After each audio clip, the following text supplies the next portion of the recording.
Bonjour à tous, bienvenue dans ce nouvel épisode du podcast Éthique, le podcast qui met à l'honneur des talents, des entrepreneurs, mais pas que, des talents solidaires, engagés, qui font les choses avec courage, éthique. Ce que j'ai envie, c'est surtout de partager des parcours inspirants, que ce soit des gens qui travaillent ou qui travaillent pas encore ou qui travaillent depuis pas longtemps. J'ai envie de mettre en lumière, je ne le cache pas, des talents qui viennent des banlieues notamment, qui n'ont pas eu des parcours linéaires, faciles. Et c'est le cas aujourd'hui avec mon invité, Anand Kandasamy. Très content de te recevoir, Anand, qui est doctorant en intelligence artificielle, mais il va nous expliquer ça bien mieux que moi. Comment tu vas, Anand? Très bien, et toi? Moi, ça va, hein. Merci d'être là. Merci pour l'invitation. Ça va, merci, merci de me faire l'honneur d'être mon invité aujourd'hui, de prendre de ton temps pour nous parler un peu de ton parcours de l'IA. On s'est connus, nous, via Moradatic, d'ailleurs, à l'un de ces événements. Et depuis, on a gardé contact, on a eu des événements en commun. Moi, je voudrais que tu nous racontes ta passion pour l'intelligence artificielle, pourquoi tu t'es orienté là-dedans. Et Mhm. après, on va revenir un peu plus sur ton parcours. Pourquoi à Nantes aujourd'hui mais qu'est-ce que tu fais de ta vie aujourd'hui déjà? Raconte-nous un peu Ok. déjà ça. Déjà, merci pour l'invitation pour ce podcast. Donc moi, ma passion pour l'IA, elle est née d'un coup parce que moi, j'avais surtout une passion pour l'informatique et j'avais des facilités sur les maths. Et donc l'IA, ça a combiné un peu les deux. Et c'était une révélation durant mes études où voilà, j'ai vu un truc où j'excellais les maths, ma passion depuis la jeunesse, l'info. Je me suis dit, je vais foncer là-dessus. Et donc là, actuellement, je suis doctorant, comme tu l'as dit. Donc je finalise un doctorat, donc bac+8, niveau bac+8, où je fais de la recherche sur comment on peut utiliser l'intelligence artificielle pour aider les personnes allergiques, notamment ceux qui sont allergiques au pollen, à se sentir mieux. Donc voilà. Ah, ça me concerne parce que moi, je suis méga allergique au pollen. Donc, depuis le mois d'avril jusqu'à fin juin, entre les bouleaux, les graminées, je compatis avec tous ceux qui le sont. Je dois vivre avec. Donc, ce genre d'avancée technologique, c'est hyper intéressant. Raconte-nous un petit peu, à Nantes, t'as grandi où, toi? Moi, j'ai grandi à Grigny dans le 91. Donc, il faut savoir que je suis né à Pondichéry en Inde. J'ai fait 6 ans là-bas au lycée français de Pondichéry. C'est là-bas que moi j'ai appris à parler français depuis que je suis tout petit. Donc, j'ai ma langue natale, le tamoul, et j'avais le français. Voilà, c'était les deux langues où j'étais bilingue. Et après, quand je suis venu en France, mes parents se sont installés à Grigny en banlieue parisienne. Et j'ai fait toute ma scolarité, lycée, prépa, école d'ingénieur là-bas. Et c'est que après que j'ai pu bouger pour mon doctorat, notamment à Grenoble. Donc voilà. T'avais quel âge quand t'es venu à Grigny, toi, quand t'es venu en France même? Ouais, j'avais 6 ans. 6 ans. Donc j'étais Tu en parlais CP. français? Ouais. Et tu parlais français déjà en arrivant ou pas? Ouais, parce que comme je t'ai dit, vu que j'étais au lycée français, là-bas on appelle ça le lycée, mais c'est de la maternelle jusqu'en terminale. Et donc moi j'étais déjà en maternelle, j'avais fait ma CP là-bas, j'avais quasiment fini et je suis venu en France parce que c'est des sessions un peu décalées. Je suis venu en France et je refais un peu ma CP sur la moitié de l'année. Donc voilà. Ouais, mais déjà tu parlais français, c'était une langue que Ouais. tu parlais là-bas, à Pondichéry. Hmm. Parce qu'il faut Ouais. savoir pour ceux qui nous écoutent que Pondichéry, c'est un ancien comptoir français. Donc il y a une culture française un peu là-bas. Moi, j'ai eu la chance d'aller en Inde en 2010. Je suis passé par Pondichéry. C'est une très belle ville, assez calme, je trouve, par rapport au reste de l'Inde. Tu C'est vrai, c'est confirmeras. vrai. Et t'as Ça a toujours ce changé, ça lien. a beaucoup changé. Ah ouais? C'est plus agité Ouais, ça a maintenant? beaucoup changé. C'est agité de fou. Mais c'est normal, ça grandit l'Inde, tu vois, avec les millions, voire les milliards d'habitants maintenant. Tout le monde est en exode rural, donc tout le monde va en milieu urbain. Donc là, ça a explosé, Pondichéry. Toi, tu y vas souvent, t'as gardé le lien avec l'Inde. Bien sûr. Alors, moi, j'ai gardé surtout le lien avec le lycée français, notamment un des événements que tu étais venu où Morad était intervenant. Moi, j'anime le réseau en fait des anciens du lycée français de Pondichéry à travers une association qui s'appelle LFP Alumni. Donc, j'ai gardé le contact avec le lycée. Moi, j'anime encore des sessions de coaching ou de mentorat pour toutes les personnes qui sortent de ce lycée-là. Et j'y vais souvent à Pondichéry. Là, j'y suis allé l'année dernière. J'y retourne fin d'année là. Et c'est vraiment, voilà, tu vois, tu oublies pas tes origines, tu dois garder le lien. C'est comme ça que mes parents ont élevé, donc j'y vais assez souvent, quoi. Quand t'arrives en France, t'es encore petit, hein, mais ça te fait Hmm. quoi, toi, quand t'arrives en France culturellement et tout, ça te fait bizarre ou... Ouais, je te jure, t'arrives, tu débarques à Grigny, tu comprends plus rien. Tu comprends plus rien. Déjà, il fait froid, parce qu'en Inde, vous savez, il fait souvent chaud, il pleut, on connaît pas la neige. Et moi, je me souviens, il y a un jour où je sors de chez moi, je vois la neige de partout. Et là, ton cerveau, il suit pas, quoi. Il se dit, mais qu'est-ce que tu fais là? Et ils sont où tes potes? Parce que ça, il faut savoir, quand tu vas en France, bah, tu perds tous tes potes. Et le temps de s'en refaire un, de s'insérer et tout, c'est surtout à 6 ans, tu comprends pas. Après, moi, j'ai eu la chance, tu vois, en banlieue, c'est ça qui est assez beau, c'est que tu t'intègres très vite aussi.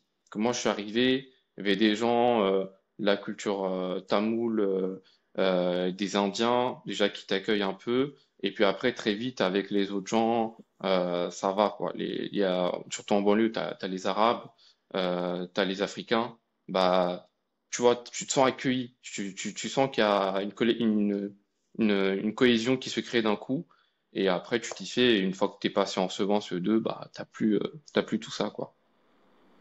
C'est clair, ça c'est un des côtés positifs dans les banlieues, cette mixité Ouais. finalement d'entraide, solidarité qui rejoint complètement le sujet aussi des gens que j'ai envie d'inviter dans ce podcast. Et alors la France de tes 6 ans jusqu'à ton doctorat aujourd'hui que tu as obtenu, tu vas où t'es sur le point d'obtenir le doctorat. Je soutiens en septembre. Donc c'est à partir de septembre, je soutiens le 26 septembre à Grenoble. Donc voilà. Ouais, c'est une question de temps et je sais que ça va le faire. Comment tu chemines vers l'intelligence artificielle euh, entre le CP et maintenant? Moi, j'ai appris à programmer. C'est un pote qui m'a mis ça dans la tête en cinquième. Il me dit, va sur le site du zéro. Il s'appelle Jean-Guillaume, d'ailleurs. Il n'est pas actif sur LinkedIn, mais c'est aussi un crack de l'informatique. Et il me dit, vas-y, va sur le site du zéro. Il y a sûrement des gens à qui ça parle. C'est un site où tu avais plein de cours sur comment programmer des sites web et tout à l'époque. Et moi, j'apprends comme ça en cinquième à coder un site en HTML, CSS. Et tu vois, ça commence à... je suis pris de passion. Je commence à finir tous les modules, PHP, MySQL, les bases de données, Java. Et c'est comme ça que déjà naît la passion pour l'informatique. Et après, moi, j'adorais surtout bidouiller un peu les PC, comment ça marche derrière. Tu vois, moi, j'avais essayé de comprendre comment ça marche l'informatique. Du coup, je fonce là-dedans, je m'engouffre. Après, j'arrive, je finis la terminale et là, mon prof de maths, il me met un stop. Parce que moi, je voulais faire une école d'informatique, je voulais continuer là-dedans. Il me dit, en vrai, non, t'es trop bon en maths physique, il faut que tu fasses une école d'ingénieur et pour ça, le meilleur truc, c'est la prépa. Et donc là, je pose un peu l'informatique de la terminale, le temps de faire ma prépa et mon école et le temps de finir ma prépa, j'étais à fond maths, info. Donc j'ai fait MP, MP. Et après, tu arrives en école d'ingénieur, et là, il y a le début de l'intelligence artificielle, les cursus d'IA qui se créent. Et pris par curiosité, j'essaie de savoir c'est quoi. L'IA, c'était avant tout des stats, donc les maths où j'étais fort, et l'informatique, ma passion de jeunesse. Je me dis, il faut aller là-dedans. Et donc, je fais toutes les options, je prends toutes les options IA et tout possible sur le module d'ingénieur. Et en dernière année, on pouvait faire des cursus conjoints. Donc, tu pouvais aller aux États-Unis, en Allemagne et tout, dans des facs en échange. Moi, j'ai préféré rester dans mon école de secteur. Il y avait avec la fac de l'Université de Cergy-Pontoise un master recherche en intelligence artificielle et big data. Et c'est là que moi, je découvre le monde de la recherche et que je m'oriente en doctorat ensuite. D'accord. Et pourquoi aller aussi loin? Pour aller jusqu'au doctorat? On sait qu'au doctorat, on va en parler après. Déjà, pourquoi t'es allé jusqu'au doctorat? Écoute, moi j'ai fini l'école d'ingénieur, le master de recherche. Je me dis, je sais pas un peu trop quoi faire. Déjà, un master de recherche, ça t'ouvre les portes du doctorat. C'est un truc, tu vois, on t'apprend, on t'initie à la recherche. Ça veut dire que ça t'ouvre les grandes portes de rentrer en thèse. Et moi, il faut savoir que j'ai fini et j'ai obtenu mon diplôme pendant la période Covid, tu vois. Ouais. Donc j'ai été diplômé alors qu'il y avait le confinement et tout. Et c'était pendant le déconfinement à peu près que j'avais la fenêtre de remise des diplômes où moi je me questionnais pas mal sur quoi faire. Et du coup, on va à la remise des diplômes avec ma mère. Et on n'avait pas trop le choix parce que mon père était sensible, il faisait partie des personnes sensibles, il pouvait pas être là, tu vois. Et moi, ça m'enquiquinait un peu parce que je me dis, j'ai quand même accompli un grand truc, c'est-à-dire j'ai eu un master de recherche, j'ai eu mon diplôme d'ingénieur, mais il y a pas mon père, quoi, tu vois. Y a pas mon père sur les photos et tout. Et là, je me dis, non, il faut qu'il soit là. Et du coup, je me dis, ok, je vais faire un diplôme pour qu'il soit là. Donc là, en septembre, c'est clair qu'il y aura toute la famille pour le doctorat, pour fêter ça. Et c'est comme ça que ça a un peu démarré sur le coup de l'émotion. Après, de l'autre partie, c'était quand même réfléchi, c'est-à-dire j'ai fait 6 mois de stage de recherche à l'INSERM, l'INSERM qui est un labo de recherche dans le biomédical, et moi, je voulais quand même faire de la recherche un peu biomédicale et tout, et c'est comme ça que j'ai atterri en thèse finalement. Attends, c'est un truc de ouf ce que tu dis.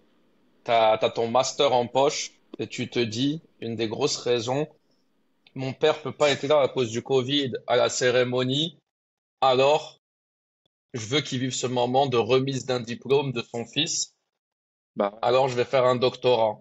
Ah, c'est exactement, le respect des parents.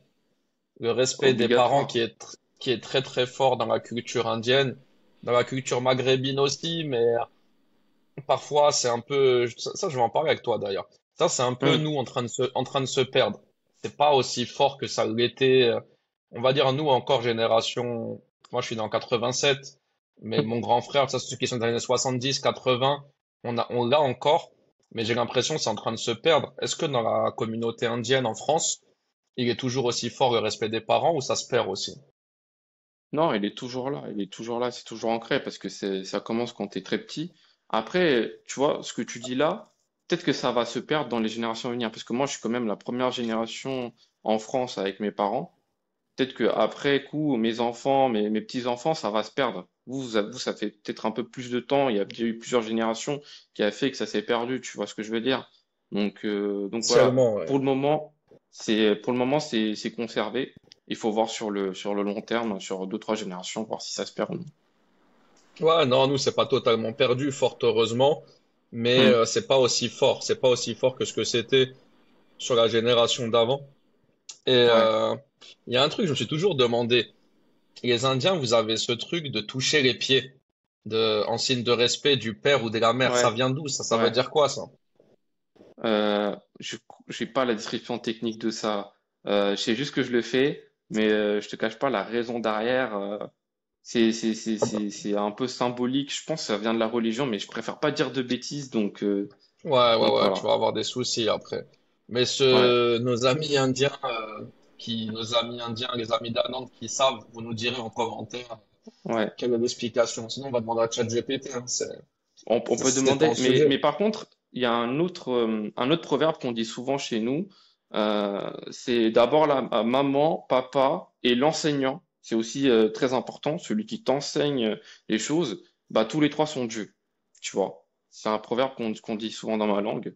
Et donc ça, ça inculque le respect bah, envers les parents et envers celui qui t'enseigne. Tu vois. Quelque chose. C'est comme nous, alors, vous mettez la mère en premier. C'est ça. C'est toujours la maman avant le papa. Ouais, ça c'est important. Bon, moi, je suis musulman, toi, non. Toi, tu es hindou, hein. Ouais, Je dis pas c'est de ça. bêtises, mais c'est vrai que quand nous, on parle souvent des musulmans, la femme, la mère passe avant le père. Hmm. Après, je vais pas ouvrir sur l'importance des femmes, etc. Mais juste pour la petite anecdote, la mère passe avant le père. Donc, pour une Hmm. religion que certains diront qui ne respecte pas les femmes, il faut s'interroger aussi. Ceci étant dit, le statut de doctorant, là, tu vas avoir. Du coup, en faisant ton doctorat, tu travailles en même temps? J'avais lancé ma micro-entreprise quand j'étais en fin de cycle d'ingénieur, puisque je commençais à avoir un peu des clients à côté sur des missions de programmation. Donc, j'ai un peu continué ça, mais à faible dose. Je fais aussi un peu de formation, surtout des cours du soir en Python. j'aide des personnes en conversion professionnelle. Mais c'est quelque chose que je vais développer plutôt après le doctorat parce qu'on est quand même pas mal chargé en thèse. Donc voilà, moi ma recherche, si je dois donner un volume horaire, enfin un volume hebdomadaire plutôt, c'est à peu près 50, voire ça peut monter 60, 70 heures de recherche donc dans la semaine. Donc pas forcément le Waouh. temps de développer des activités à côté. Mais t'as pas un emploi salarié à côté de ça, compris dans le cadre du doctorat? C'était ça ma question. En fait, moi, ma question, enfin, ma réponse, c'est que je fais ce qu'on appelle un dispositif CIFRE. C'est une sorte d'alternance pour vulgariser. C'est que tu fais ta recherche, d'une part, à l'université et tu le fais appliquer à une start-up. Donc, moi, je travaille pour le compte de Oberon Sciences. C'est eux qui me rémunèrent, mais je peux passer le titre de doctorant au niveau de la fac grâce à ça. Donc, D'accord, voilà. c'était ça le sens de ma question. Et après, Hmm. tu vois comment ta vie, une fois que tu as ton doctorat en poche, c'est quoi? Bosser pour On va toi, passer, être salarié?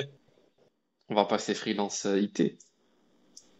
Ah, ça, je t'encourage à le faire, mais Ouais. je pense que toi, tu peux aller plus loin que ça même. Plus qu'être freelance pour une boîte, tu peux créer quelque chose. Tu as déjà créé avec ta société ton applicatif sur le pollen. Ouais, mais non, c'est ça, c'est l'application de Oberon Science, c'est celle de la start-up. On l'a créée D'accord, c'est pas la pour eux, tu tienne, c'est vois. pas la tienne. Tu l'as fait pour C'est eux, pas ouais. la mienne. Ouais, je l'ai fait pour eux. Par contre, ouais, ça peut devenir quelque chose où je peux développer une expertise plus tard et lancer d'autres choses. Donc voilà. C'est quoi toi, bah, t'as dit freelance, c'est un début de réponse, mais est-ce que tu te sens l'âme d'être un entrepreneur ou plutôt l'âme d'un salarié? Ça Non, peut franchement, changer, hein, mais salarié, pour l'instant. ouais. Salarié, je peux pas. J'ai bien envie d'entreprendre, mais moi, le problème, tu vois, j'ai ce profil-là. Je vais me réveiller, je vais avoir 50 000 idées, je vais aller à 50 endroits différents, tu vois. Et c'est ça qu'il faut que je canalise un peu, que je trouve la bonne méthode, le bon produit à développer pour avancer dans une direction. Et là, avant tout, je m'alimente, je lis beaucoup de livres, notamment sur l'entrepreneuriat. Tu vois, moi, je préfère toujours sécuriser un peu tout ce qui est derrière. Et l'idée, là, après la thèse, c'est faire une petite mission freelance pour stocker un peu de sous, mettre de côté, le temps que les idées se forment et que je stabilise tout. Et après, on va pouvoir lancer un produit, une start-up ou entreprendre, tu vois. Donc, je suis plutôt dans cette optique-là. Ouais. C'est quoi la différence entre un docteur en IA comme toi et puis Ouais, quelqu'un qui professionnellement a switché, a pris le virage de l'IA parce qu'il y en a plein maintenant. Tout le monde te parle de l'IA, tout le ouais. monde bosse sur l'IA, tout le monde fait de l'IA. Je veux quand même Hmm. qu'on redonne à, je sais plus c'est quoi l'expression. César, c'est lettre de noblesse, non? C'est un truc comme ça. Je Non, veux je qu'on sais redonne pas. à Je Anand suis ses très nul en lettres de proverbe. noblesse. Ouais. Ouais, je veux qu'on redonne à Anand ses lettres de noblesse. Qu'est-ce qu'on apprend dans un doctorat comme ça? Faire autant d'études, c'est 12 ans. En Ouais. intelligence Non, non, c'est 8 artificielle, ans.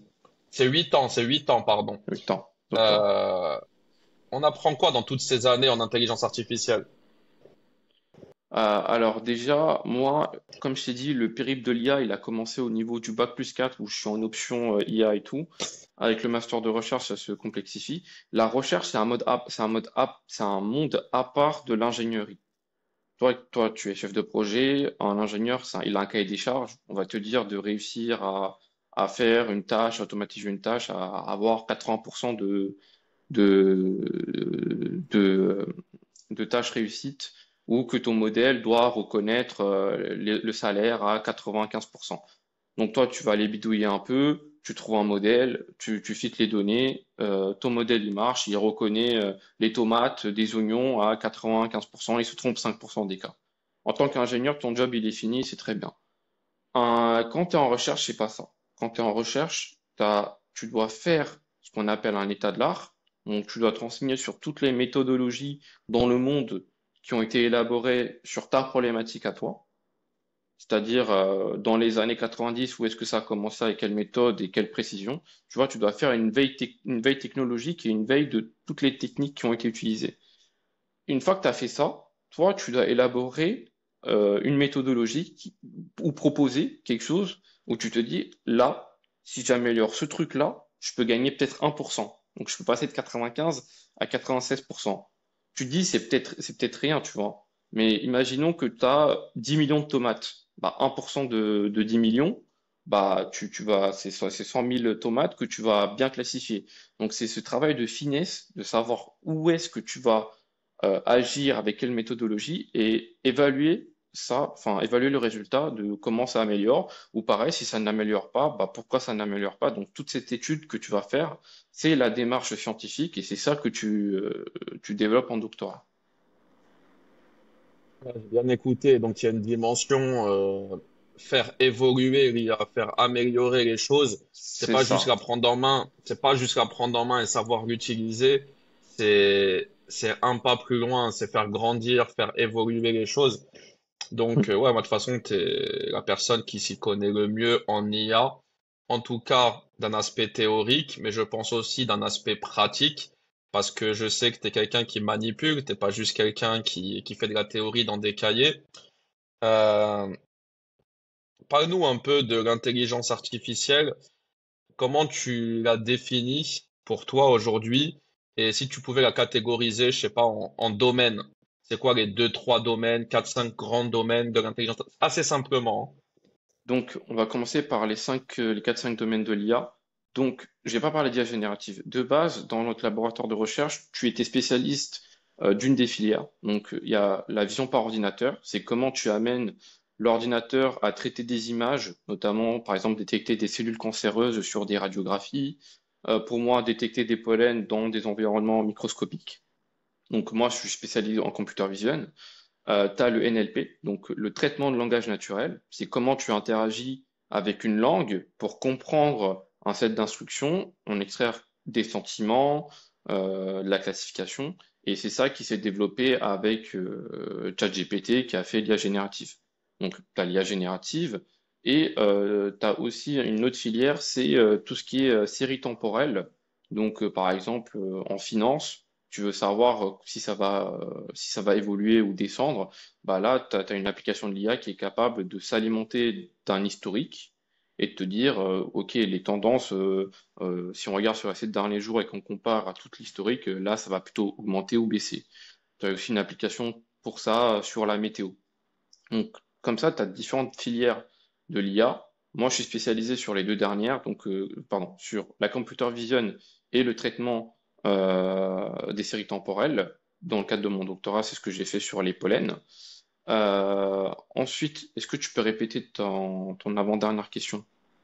non, bah c'était ça un peu les grands domaines, les classifier, définir l'IA et la classifier en catégories. Ouais. Donc après, pour définir vraiment l'IA en tant que telle, euh, pour moi, tu vois, c'est une sorte de modélisation de ce qu'il y a dans notre cerveau. Donc, dans notre cerveau, il y a quoi? Il y a des neurones. Elles vont s'activer à différentes fréquences. Dès qu'il y a quelque chose qui te stimule, tu vas activer un neurone, tu vas commencer à réfléchir, tu vas commencer à penser, tu vas commencer à produire avec des gestuels, ta bouche, ton nez, des déplacements. Donc, l'IA, comment ça se définit, comment on a modélisé ça? C'est par l'attention. Nous, humains, quand je vais te parler, je vois que c'est Djilali là, je vais focuser mon attention sur ce que tu dis avec mon oreille et je vais focuser l'attention sur ton visage, tes traits. Donc c'est ça qu'on a modélisé au niveau des réseaux de neurones. On a appliqué un modèle mathématique d'attention pour que l'IA elle soit capable de mettre de l'attention sur des mots pour faire de la génération de texte, pour faire de la génération d'images et pour reconnaître des objets sur une image. Voilà. Là, on est dans un tournant, on sent que l'IA, ça arrive fort, c'est déjà arrivé, mais ça y est, là, on est dedans, on est encore au début. Euh, les gens vont s'intéresser, les nouvelles générations, à ces métiers de l'intelligence artificielle. Pour toi, c'est quoi les grands métiers là, de l'IA d'aujourd'hui et des 10 prochaines années? Ok. Moi, je pense qu'il y a plusieurs défis, entre guillemets, sur l'IA. La première, c'est la consommation électrique. Donc, pour entraîner de l'IA, tu as besoin de grosses puissances de calcul. Ça passe notamment par des cartes graphiques. C'est pour ça que Nvidia, ça explose. Et même là, récemment, il y a eu le CEO de Nvidia qui est venu à Vivatech faire une conférence avec le président Macron et le CEO de Mistral. Donc vraiment, ça va être le vrai défi, ça va se jouer surtout au niveau électronique, c'est comment tu vas optimiser ces architectures. Donc il y a un vrai métier sur l'électronique embarquée, adaptée à l'IA. Comment on va faire plus de puissance de calcul en consommant moins d'énergie, en utilisant moins d'eau pour refroidir, tout ça. Premier métier. Deuxième métier d'avenir, c'est comment on va construire tous ces data centers. Donc, il y a la partie électronique, il y a aussi toute la partie données. C'est-à-dire, la donnée, elle va venir de quelque part, elle doit être stockée quelque part, elle doit être traitée quelque part. C'est comment gérer tout ça. Donc, ça, c'est le métier d'un data engineer qui va créer toute la structure de pipeline de données.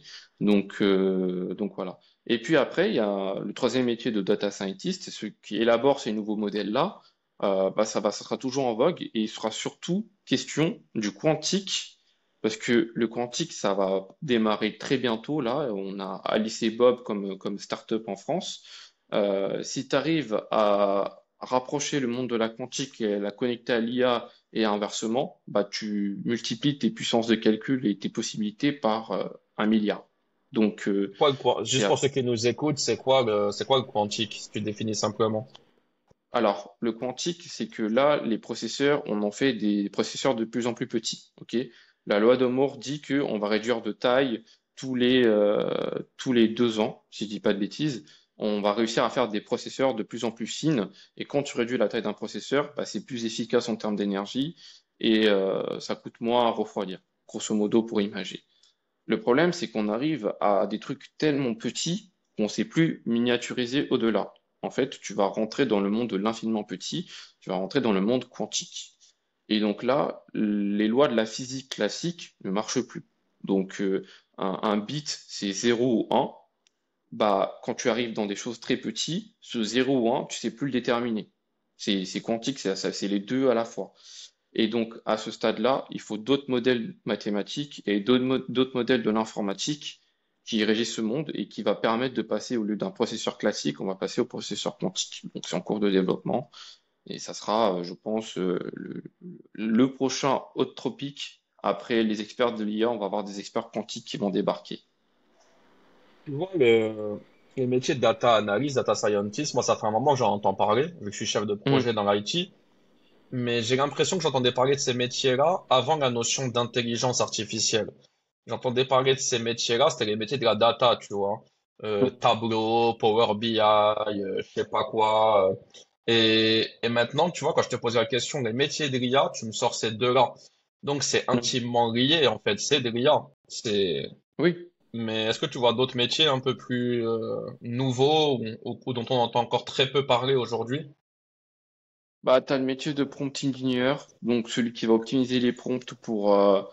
euh, pour utiliser ChatGPT et tout le reste. Après, tu as le métier aussi enfin, tu parles t'entends beaucoup parler d'automatisation. C'est quelque chose qui se démocratise, notamment à travers N8N, Make, notamment avec le no-code. En fait, l'avantage, ce qu'a fait ChatGPT, c'est vraiment vulgariser l'IA, le rendre accessible au grand public. Et avec l'élaboration du no-code, ça rend encore plus accessible au grand public. Et avec tout ça, tu as de nouveaux métiers qui fait que le grand public peut accéder à ça, toucher l'IA sans forcément faire un doctorat ou un master recherche. Et donc, tu as aussi ces métiers un peu annexes qui se greffent au métier de data analyst, data scientist qui existent depuis des années. Des années, ouais. Euh, Intelligence artificielle et robotique. Moi, je le Mhm. sens venir, le truc. D'un côté, il y a la robotique les gens bossent hein, dessus, hein. Ça s'est développé, Mhm. ça avance fort.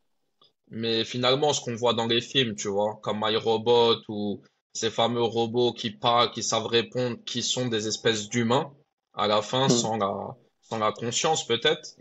Euh, Ça, tu le vois comment, ça? Ça va arriver Je bientôt pour pense, toi ou pas? je pense que ça arrive bientôt. En vrai, ce qu'a fait Tesla avec le robot là, moi, en tant que geek, ça me passionne. J'ai envie d'en avoir un, mais je comprends que ça fasse flipper d'autres personnes. Mais je pense qu'on se dirige quand même vers ça. À Vivatech, j'ai vu pas mal de démonstrations de robotique, d'humanoïdes. Je pense que ça va pas tarder à se démocratiser, à se développer. Donc on va aller là-dessus. Après, il y a un livre que je conseille sûrement aux gens qui nous écoutent. Ça s'appelle Le Clara et le Soleil. C'est un livre d'essai sur comment va être l'IA dans le futur. Et tu verras que si tu le lis, le livre, il y a quand même des choses qui sont déjà là, tu vois. Donc, on Ah va y ouais, mais arriver petit à petit. moi, je pense qu'il y a déjà une notion de législation, tout ça, qui fait que les choses vont pas si vite. Parce que quand tu vas Mhm. dans les salons, même à Vivotech, je crois, il y en avait un, euh, où tu vas dans les salons, parfois dans les trucs au Japon, en Corée, en Chine, tu as des hôtesses d'accueil, c'est des robots à apparence humaine, qui t'accueillent, qui te parlent et tout, donc ils savent faire. Ça existe. Mhm. Peut-être qu'elle va pas. Moi, quand je vois ChatGPT aujourd'hui, quand tu lui poses des questions, il a réponse à tout. Bon, il y a une marge d'erreur. Il est pas à jour, il se trompe, machin.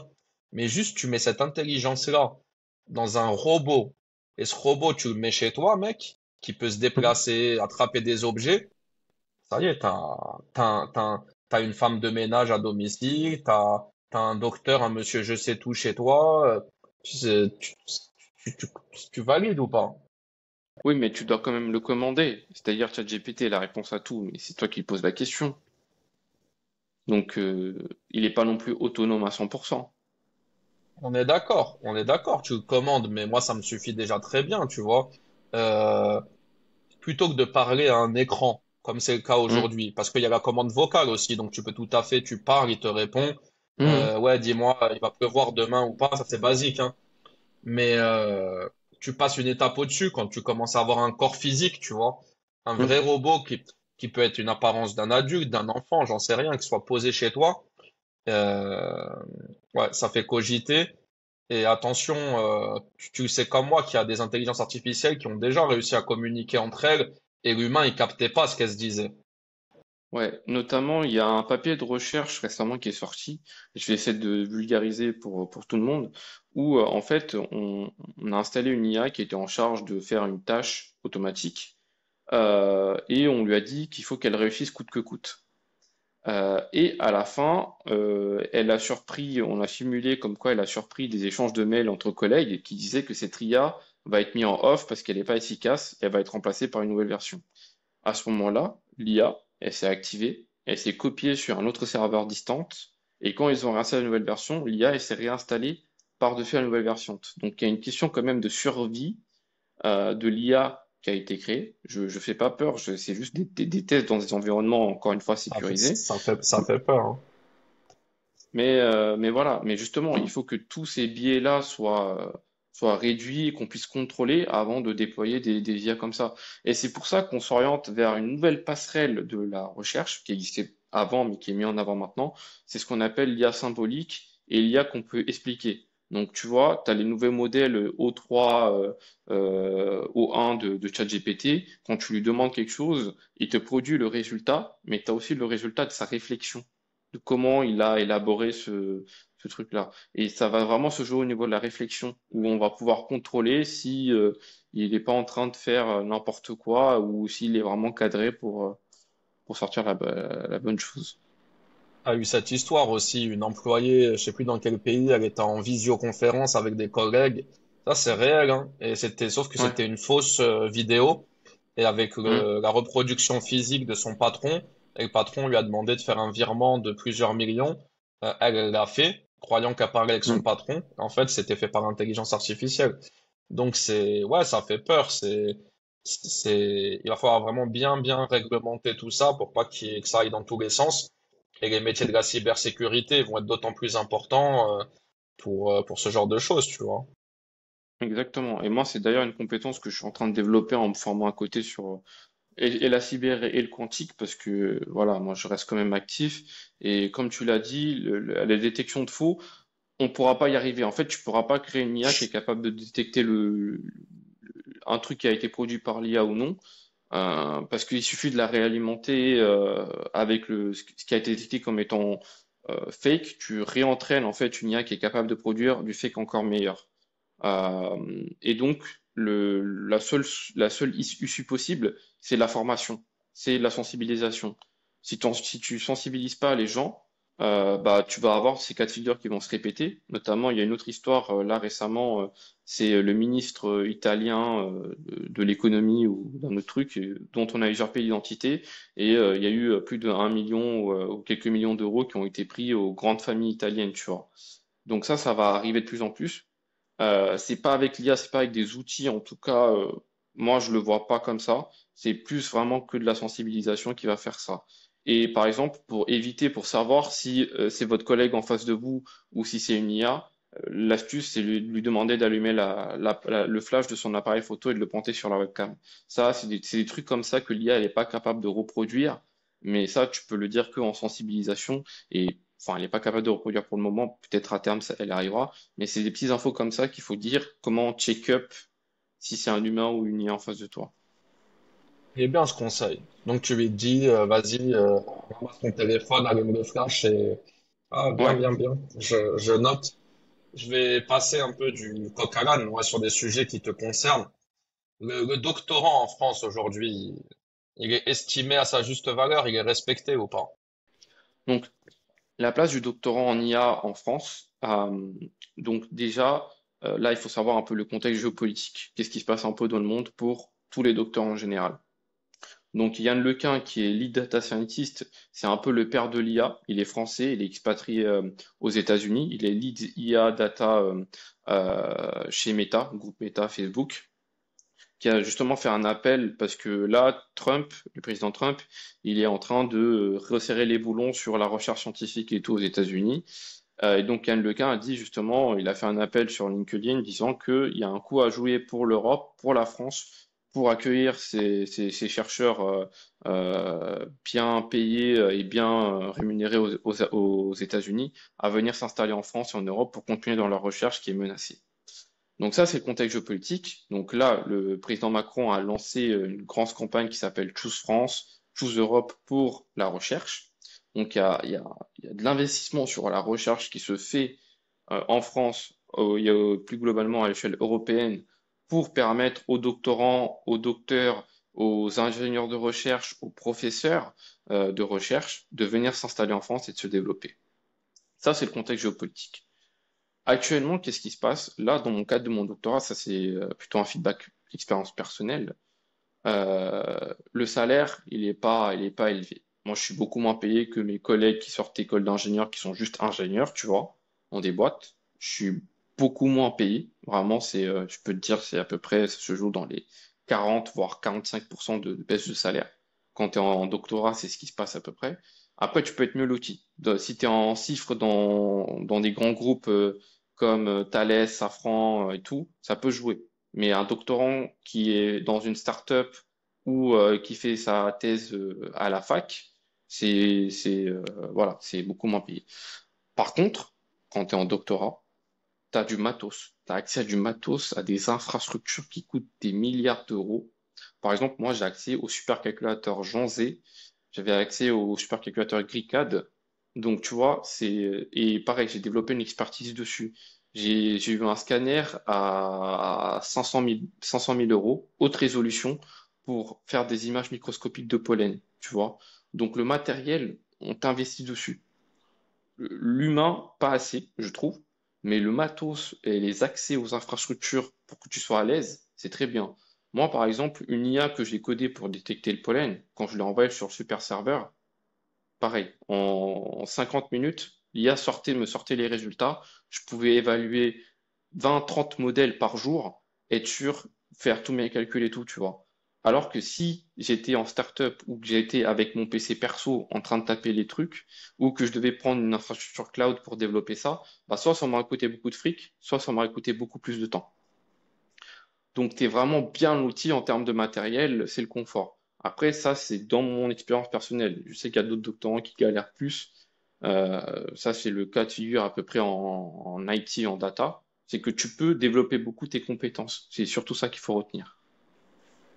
Ouais, il faut valoriser les salaires de nos doctorants.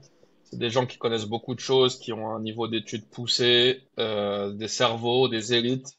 Il faut les rémunérer à leur juste valeur. Sinon, le risque, c'est qu'ils aillent voir ailleurs, hein.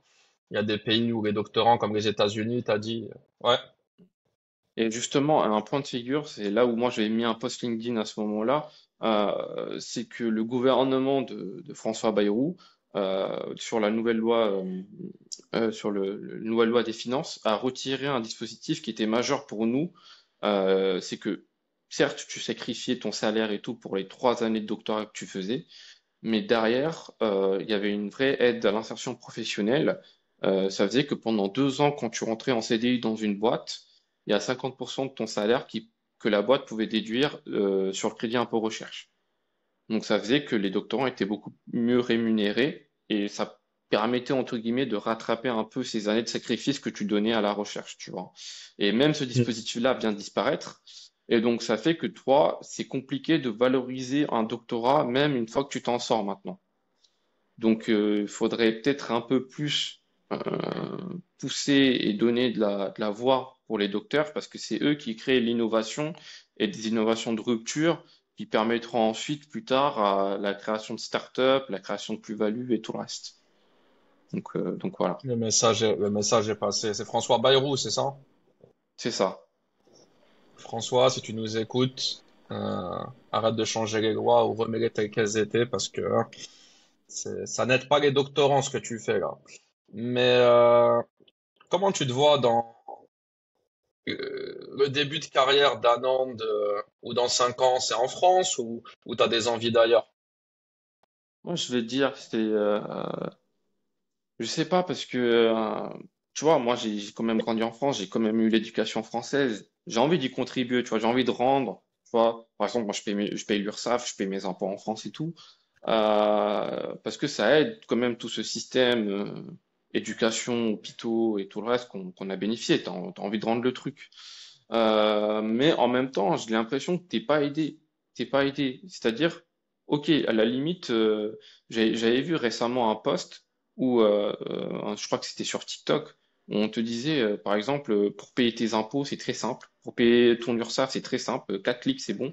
Mais dès que tu veux appeler une aide, dès que tu veux un document administratif spécial, dès que tu as un petit souci, euh, la charge administrative, elle est quand même XXL dans ce pays, quoi.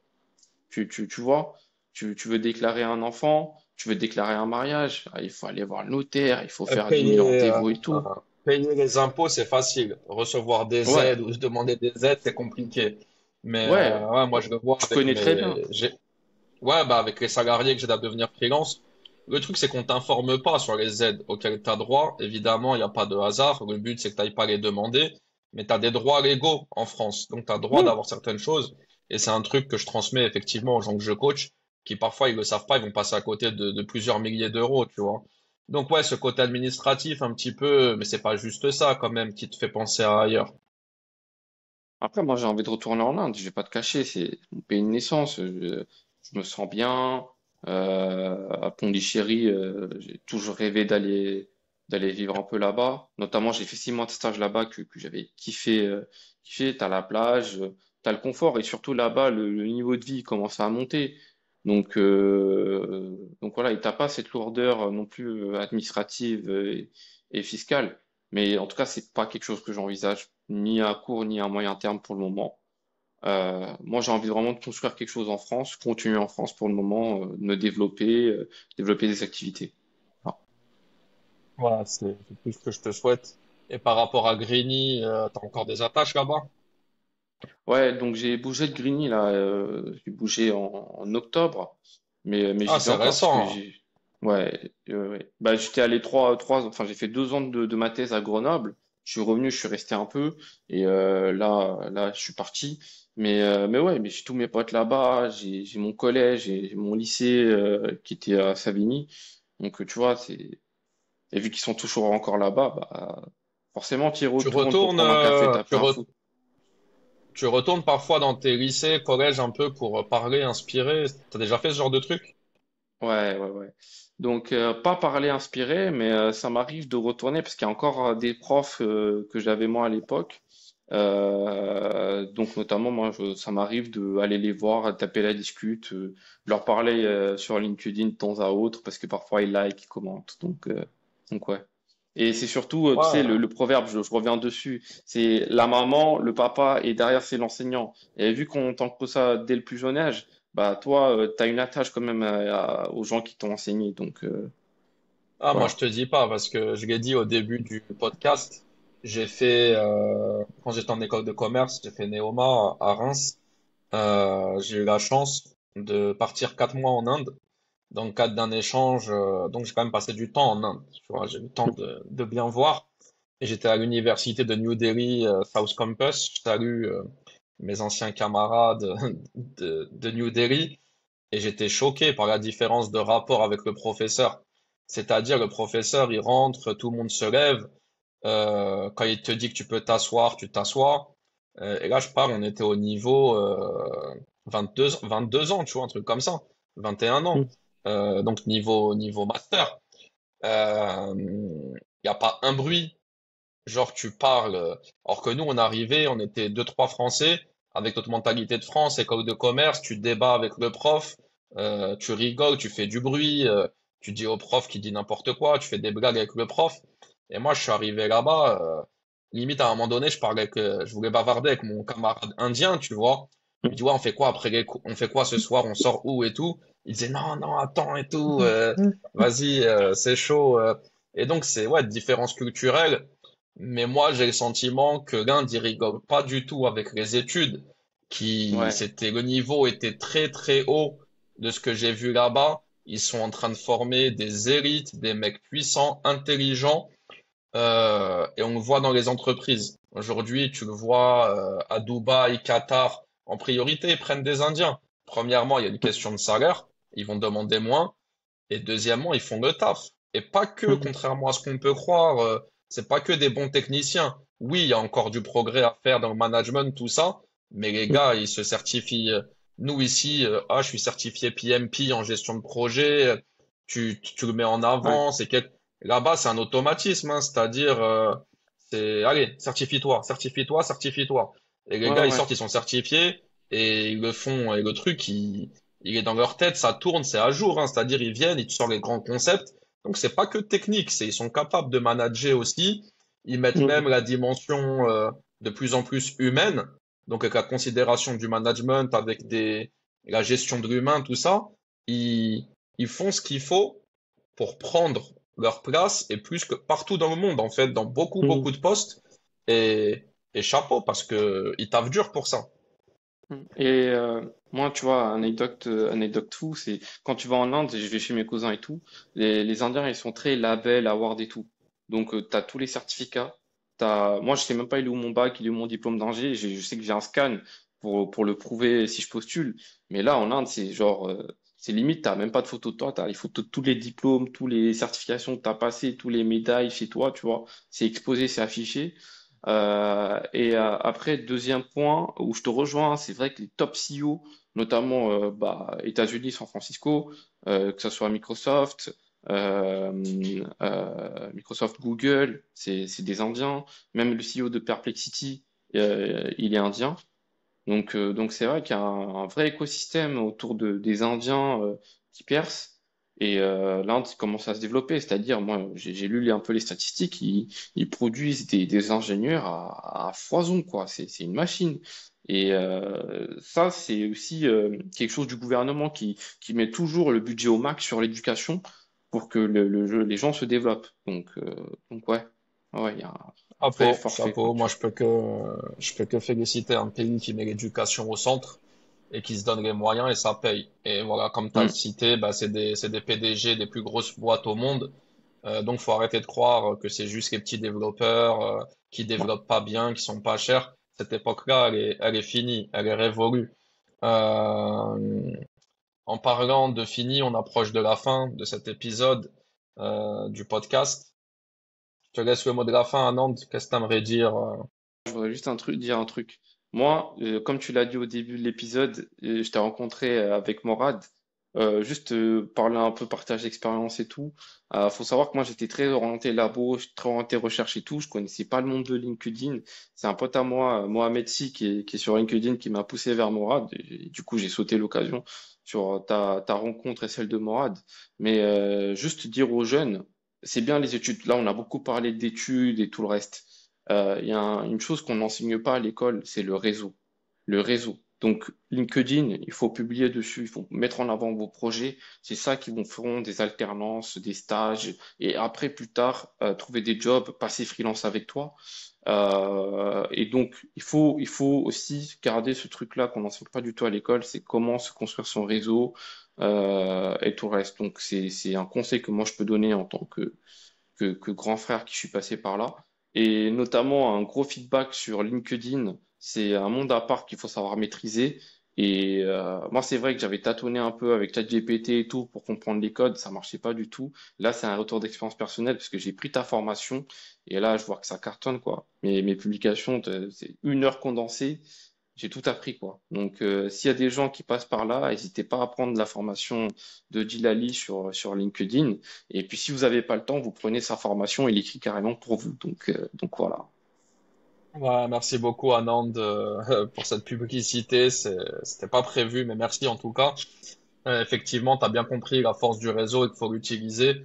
Et quand on a des choses intéressantes à dire comme toi, c'est encore plus facile en fait. Quand il y a les sujets, la matière, l'IA qui est un sujet qui passionne actuellement, c'est beaucoup plus facile. Donc en tout cas, Anand, merci beaucoup. Anand Kandasamy sur LinkedIn, abonnez-vous si vous avez envie d'apprendre sur l'IA, de suivre son parcours. Il vulgarise ça très très bien, c'est agréable à lire. Abonnez-vous, je mettrai son nom de toute façon dans la description. Et puis je vous dis merci de nous avoir écoutés. Bonne journée à tous, force à tous et restez éthique dans ce que vous faites, c'est important. Merci Anand. Merci à toi. Bye bye.